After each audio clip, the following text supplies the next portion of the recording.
Hi, and welcome back to Movie Thoughts channel.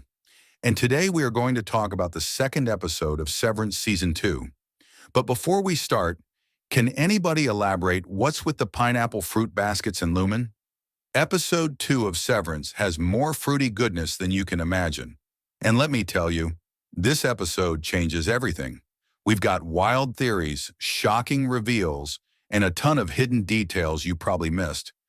Is Ms. Cobell severed? Are Helly and Mark related? And Irv and Bert's outside world connection? Oh, we're diving into all of it. So warm up, praise Keir, and let's go.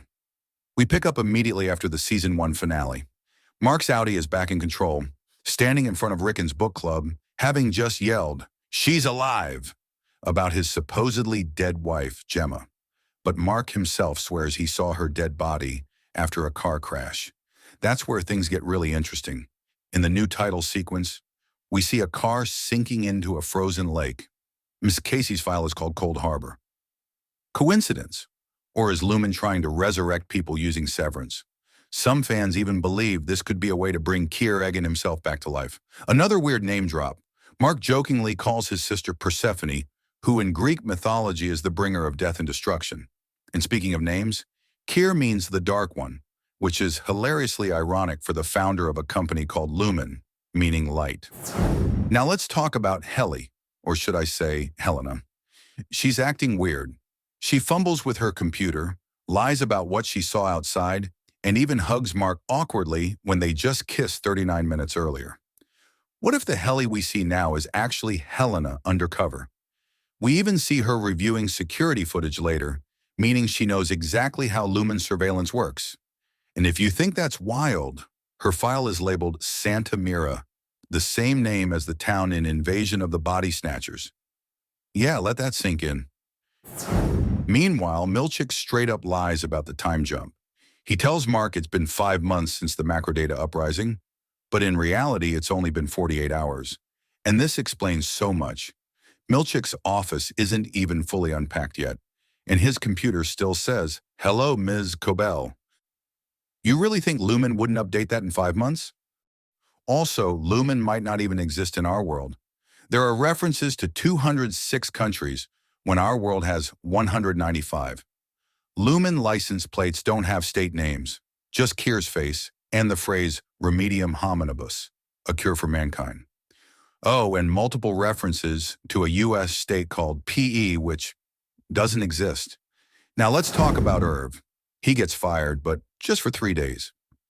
We see his Audi behaving super suspiciously, calling someone and saying, "I want you to know my innie got the message."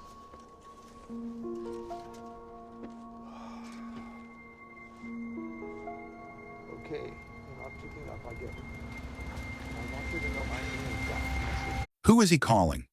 The best theory, it's Bert. If they were in love inside Lumen, could they have been together on the outside too? Or is he calling Ragabi, the woman who helped PD reintegrate? We know Irv's been investigating Lumen, and his apartment is full of Severance-related files. Something is going on here. Now let's talk about Miss Cobell. Despite being fired, she's actually promoted. You don't value me. You fear me. But why would Lumen fear her?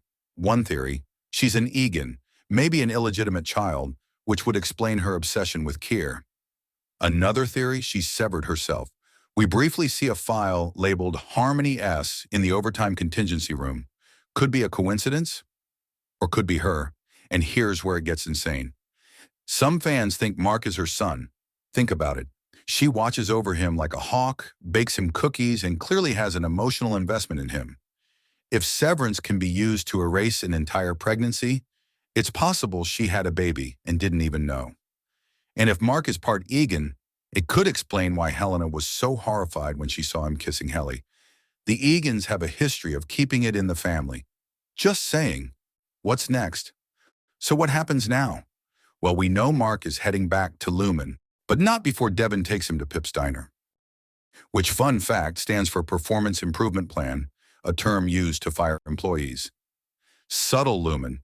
And then there's Mr. Drummond, who is definitely spying on Mark.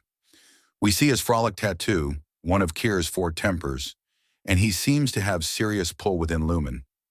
As for the future, Mark is definitely going through some kind of reintegration sickness. The trailer shows him seeing visions of himself in both work and casual clothes at the same time. And the goat department? Yeah, we're getting more of that soon. If we don't get an answer by episode 3, I might just have to make an entire goat conspiracy video. So what do you think? Is Helly really Helena? Is Ms. Cobell severed? And what is up with the goats? Drop your theories in the comments, like and subscribe, and I'll see you in the next one. Because remember, if I got anything wrong, it was my innie who wrote this script. Thanks for watching.